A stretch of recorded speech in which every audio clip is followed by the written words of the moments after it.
नमस्कार दोस्तों, कैसे हो आप सब?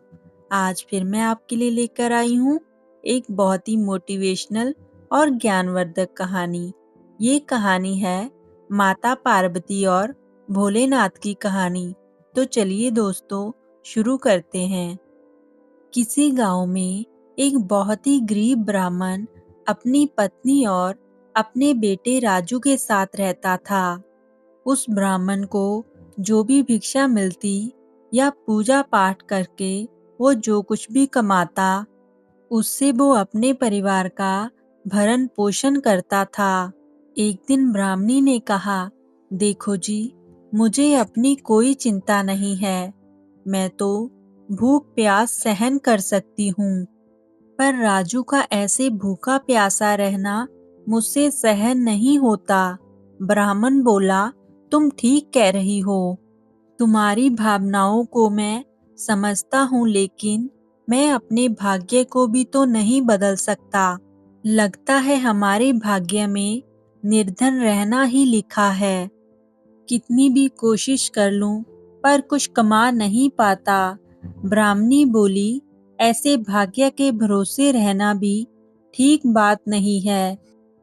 मेहनत करके हमें अपना भाग्य बदलना चाहिए।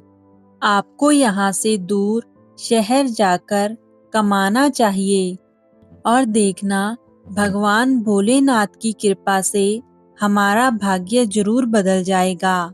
ब्राह्मण बोला, तुम कह तो ठीक रही हो, लेकिन मैं क्या काम करूँगा? मुझे तो पूजा पाठ के अलावा और कोई काम आता ही नहीं। ब्राह्मणी ने कहा, तो ठीक है ना, तुम शहर जाकर पूजा पाठ करो, वहां पर तुम्हें अच्छे पैसे मिलेंगे और क्या पता हमारे दिन बदल जाएं। अपनी पत्नी की बात मानकर वो पंडित नगर की ओर चल पड़ा और कई दिन बीत गए, पर उसे कोई काम ना मिला। यहाँ भी तो मुझे कोई काम नहीं मिल रहा है। लगता है यहाँ के लोग पूरी तरह से नास्तिक बन चुके हैं। इससे तो मैं गांव में ही अच्छा था, और जब उसे शहर में कोई काम नहीं मिलता है तो वो लौटकर अपने गांव आ जाता है और पहले की तरह पूजा पाठ कर कर और भिक्षा मांगकर अपना गुजारा करने लगता है। एक दिन जब पंडित भिक्षा मांगकर लौट रहा था तो ऊपर से भगवान शिव और माता पार्वती जा रहे थे। माता पार्वती ने गरीब ब्राह्मण को देखकर कहा, आप इस निर्धन ब्राह्मण को देख रहे हैं स्वामी? हाँ, देख रहा हूँ। ये बहुत ही निर्धन और दुखी है। स्वामी, ये आपका भक्त है और आप इसके दुख को दूर कर दीजिए। अब इसका दुख मुझसे देखा नहीं जाता। शिवजी ने कहा, देखो, यह मृत्यु लोक है। यहाँ पर कोई ना कोई प्राणी किसी ना किसी दुख से दुखी है और सभी अपने कर्मों का फल भोग रहे हैं। पार्वती जी ने कहा, वो मुझे नहीं पता। आपको इस निर्धन ब्राह्मण को धनवान बनाना ही होगा। शिवजी ने कहा कि ये भाग्यहीन है। इसके भाग्य में दुख और गरीबी ये दोनों ही हैं।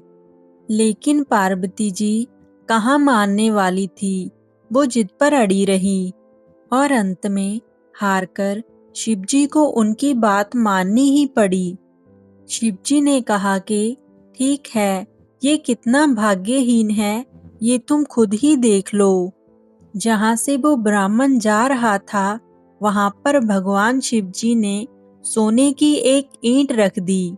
ब्राह्मण ने कहा कि आज देखता हूँ कि आंखें बंद कर कर मैं कितनी दूर तक चल सकता हूँ।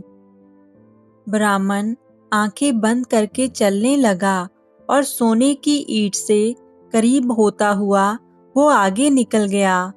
भगवान शिवजी ने मुस्कुराते हुए कहा कि मैंने तुमसे कहा था ना कि ये ब्राह्मण कितना भाग्यहीन है। ये ब्राह्मण कभी धन प्राप्त कर ही नहीं सकता है।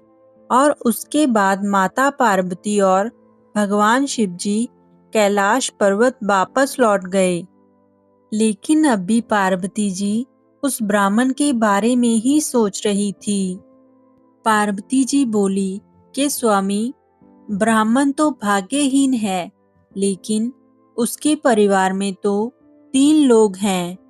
अगर आप उन तीनों में से किसी एक को भी धनवान बना दो तो उन तीनों की गरीबी दूर हो जाएगी। आप ऐसा कीजिए कि आप उन तीनों को एक एक वर दे दीजिए। मुझे उन पर विश्वास है कि वो लोग धन का ही वर मांगेंगे और इस तरह वे धनवान हो जाएंगे। भगवान शिव ने कहा कि ठीक है प्रिय, तुम जैसा चाहती हो वैसा ही होगा। और जब ब्राह्मण और ब्राह्मणी वहां पर पूजा कर रहे थे तो भगवान शिव स्वयं वहां पर प्रकट हो गए। भगवान शिव जी को साक्षात आपने सामने देखकर ब्राह्मण और ब्राह्मणी उनके चरणों में गिर पड़े। भगवान शिव जी बोले, मैं तुम तीनों को आज एक एक वर देना चाहता हूँ। तुम अपनी इच्छा अनुसार कोई भी वर मांग सकते हो।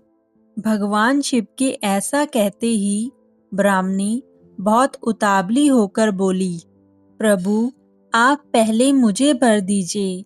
भगवान शिव जी बोले, मांगो, क्या मांगना चाहती हो?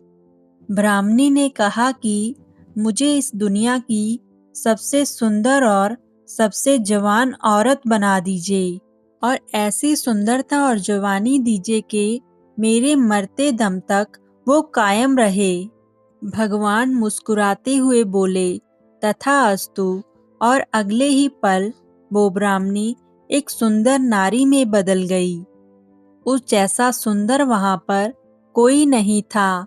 और उसी समय एक जमींदार का पुत्र घोड़ा लेकर वहां से जा रहा था और उस सुंदर औरत को देखकर वो उस पर मुग्ध हो गया और उससे शादी करने के लिए वो उसको अपने घोड़े पर उठाकर जबरदस्ती ले गया। यह देखकर ब्राह्मण रोने लगा और कहने लगा कि प्रभु, मेरी पत्नी कहाँ चली गई? भगवान शिव जी बोले कि तुम रो मत, तुम मुझसे और कोई सर्वश्रेष्ठ वर मांग सकते हो। जो भी तुम मांगोगे वो तुम्हें तुरंत मिल जाएगा। ब्राह्मण बोला कि मुझे तो बस यही वर चाहिए कि मेरी पत्नी अभी के अभी वापस आ जाए। इसके सिवा मुझे और कुछ भी वर नहीं चाहिए। भगवान शिव ने मुस्कुराते हुए कहा, तथास्तु। और तभी ब्राह्मणी वहां पर आ गई। अपनी पत्नी को वहां पर देखकर ब्राह्मण बहुत खुश हुआ। अब भगवान शिव ने उनके पुत्र से पूछा कि अब तुम बताओ, तुम्हें क्या चाहिए? उनके पुत्र ने बहुत सोचा और फिर कहा, भगवान, मुझे और कुछ नहीं चाहिए। मुझे तो बस यही चाहिए कि मेरी माँ पहले जैसी हो जाए, जिससे ऐसा दोबारा ना हो सके। भगवान शिव जी बोले, तथास्तु। और अगले ही पल ब्राह्मणी जैसे पहले थी वैसे ही हो गई और अब भी वो पहले की तरह ही गरीब रह गए और भगवान शिव जी भी वहां से चले गए। और उन सब की ये मूर्खता पार्वती जी देख रही थी और ये सब देखकर वो बहुत नाराज हुई, क्योंकि अब वो उनकी गरीबी दूर नहीं कर सकती थी। दोस्तों, भाग्य का लिखा हुआ कभी भी बदला नहीं जा सकता और भाग्य हमेशा हमारे कर्मों से ही बनता है। इसलिए हमें हमेशा अच्छे कर्म ही करने चाहिए। तो दोस्तों, आज की कहानी आपको कैसी लगी ये कमेंट में ज़रूर बताएं। फिर हम मिलेंगे आपको ऐसी ही कहानी के साथ। तब तक के लिए आप खुश रहें।